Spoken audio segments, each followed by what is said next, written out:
It started like any other quiet afternoon in Willowbrook Estates, the kind of neighborhood where lawns stayed trimmed to regulation height and silence was considered luxury. The air was still, sunlight bouncing off perfect windows and polished mailboxes. For once, I thought we'd finally settled into peace. Then came the sirens. Red and blue lights splashed across the street like a storm had ripped through calm water.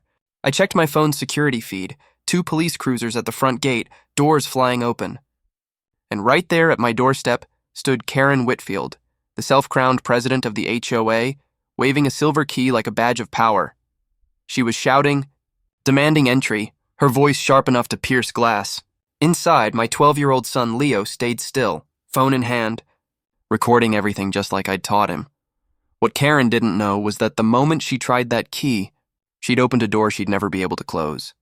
That day, the HOA's queen learned, not every door opens just because she wants it to.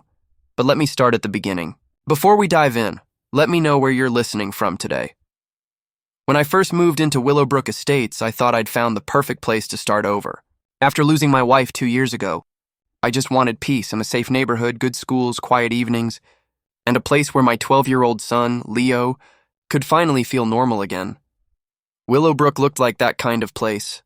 Every yard was perfectly trimmed, the driveways were spotless, and the neighborhood's entrance sign gleamed like it had just been polished for a magazine shoot. The HOA brochure promised a community of comfort and order. Back then, that sounded good to me. I'm a software engineer who works from home, which means I spend most days behind a screen, coding while keeping one eye on Leo through our security cameras when he walks home from school. He's independent, smart, calm, and maybe a little too grown up for his age after everything we've been through. I thought the neighborhood would be good for both of us. Then came Karen Whitfield, the HOA president. She was one of those people who looked like she came straight from a real estate brochure. Perfect hair, pearl necklace, and an expression that made you feel like you'd already done something wrong just by breathing her air. The first time she introduced herself, she wasn't friendly. She was assessing me, like she was deciding whether I fit into her kingdom. At first, I brushed it off. Every community has one person who takes things too seriously, right? But I was about to learn that Karen didn't just take her HOA job seriously, she lived for it. The first incident was almost laughable. One sunny afternoon, Karen stopped me in my driveway while Leo was coming home from the bus stop. She gave me a smile that didn't reach her eyes and said, "You might want to consider after-school supervision. Children shouldn't be left alone, it's a safety issue, especially for single parents." The way she said single parents felt like an insult wrapped in fake concern. I told her calmly that Leo was 12, responsible, and that I worked from home. He wasn't alone, he was safe, and our cameras kept me connected. That should have been the end of it. But Karen didn't like being told no. A week later, she left a note taped to my door. Reminder, children under 16 must not be left unattended in any residence. I checked the HOA handbook. No such rule existed. When I asked her about it, she said, "Oh, it's part of the updated guidelines. You'll receive the full version soon." I never did. From then on, she started showing up more often. Her silver SUV would roll by right around the time Leo's bus arrived, slowing down just enough for him to notice. Sometimes she'd park across the street, pretending to check her phone while keeping her eyes on our front door. It got to the point where Leo asked me, "Dad, why is that lady always watching us?" I told him not to worry, but inside I was fuming. Still, I didn't want to start a war with the HOA. I figured the best response was to stay calm, document everything, and keep doing things by the book, but calm only lasts so long when someone decides they own your peace. Happened on a Tuesday, one of those days that starts normal and ends up changing everything. Was in a video meeting with clients from Japan when my phone buzzed. At first I ignored it. Then it buzzed again, and again.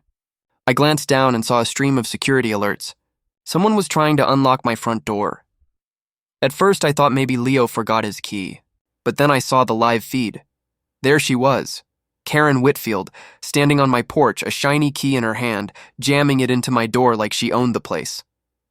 She was muttering something about an HOA master key and a welfare check. Inside, Leo did exactly what we practiced. He pressed the panic button on our smart panel, which locked down the doors and activated every camera. Then, in the calmest voice a 12-year-old could possibly muster, He called me. "Dad," he said, voice steady. "That Karen lady's trying to get in. She says she has a master key, but it's not working." My stomach dropped. "You did the right thing," I told him. "Stay away from the door. I'm on my way." Through the speaker system, I spoke directly to her. "Karen, you are trespassing. Leave my property now, instead of leaving." She pulled out her phone and called 911. I couldn't believe what I was hearing. She told the dispatcher there was an abandoned child in danger and that she needed to get inside for a safety check. The second she hung up, I called 911 myself, explaining the real situation. The dispatcher assured me officers were on their way. I didn't even bother finishing my meeting. I grabbed my keys, heart pounding, and drove home like my life depended on it. By the time I reached the front gate, the scene looked like something out of a TV drama. Red and blue lights flickered across the street, neighbors peeked through curtains, and 2 officers stood on my porch talking to Karen, who was gesturing wildly and shouting. Leo's voice came calmly through the video doorbell. "I'm fine, officers. My dad's on his way. I'm just doing my homework." The officers exchanged glances. They clearly didn't buy Karen's dramatic story. When I pulled up, Karen pointed at me like she'd just spotted a criminal. "That's him. That's the father who abandoned his child." I parked, got out, and walked straight up to the door. Without saying a word, I pulled out my real key and unlocked it effortlessly. Karen's fake master key dangled uselessly from her fingers. Leo looked up from the kitchen table, perfectly calm, pencil in hand. "Hey, Dad." The officers checked on him first. Food, water, phone access, all fine. Then I turned on the living room TV and pulled up the security footage. There it was, crystal clear. Karen trying to force her copied key into the lock for nearly 10 minutes before she ever called the police. The room went silent. One of the officers asked, "Ma'am, where did you get that key?" Her confidence cracked. It's an HOA emergency key, for safety reasons." "Did the homeowner give you permission to have it?" Silence. Then, "Well, not exactly. But it's for emergencies." The officers didn't look amused. Duplicating a homeowner's key without consent? That wasn't an emergency. That was illegal.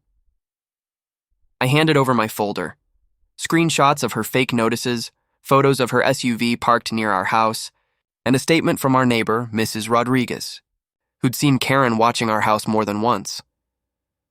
By the time the officers finished reviewing everything, Karen's authority had evaporated. The officers cited her for false reporting and attempted unlawful entry.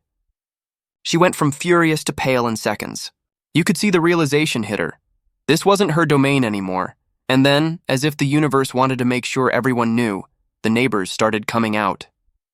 They stood on lawns, watering plants they didn't need to water, pretending not to watch. But they were recording. Oh, they were definitely recording. The next HOA meeting was legendary. Half the neighborhood showed up, even people who hadn't attended in years. My attorney, Jacob Morrison, an HOA law specialist, came with me. Karen tried to regain control, but Jacob presented everything like a courtroom case. Unauthorized key duplication, false emergency reports, harassment, and privacy invasion. The board members shifted uncomfortably. Then the treasurer, Tom Bradley, admitted Karen had tried to pass a new welfare inspection rule without a board vote. The secretary confirmed it. The board had actually rejected her proposal months ago. When the vote of no confidence came, it was unanimous. Karen was removed as HOA president on the spot. She stood up, trembling, and shouted, "You'll regret this. This neighborhood will fall apart without me." Then she stormed out, her heels echoing through the room. But her downfall was just beginning. The police report led to real charges: false reporting, unlawful entry, and harassment. Her real estate license was suspended pending investigation. When the case went to court, the judge didn't hold back. He called her behavior an abuse of authority, bordering on obsession. The evidence spoke for itself: the footage, the reports, the key copy. The final verdict, $15,000 in damages and legal fees, draws hours of community service. Permanent ban from any HOA leadership role. A restraining order. She couldn't come within 100 feet of my home. I'll never forget her face when the judge read it.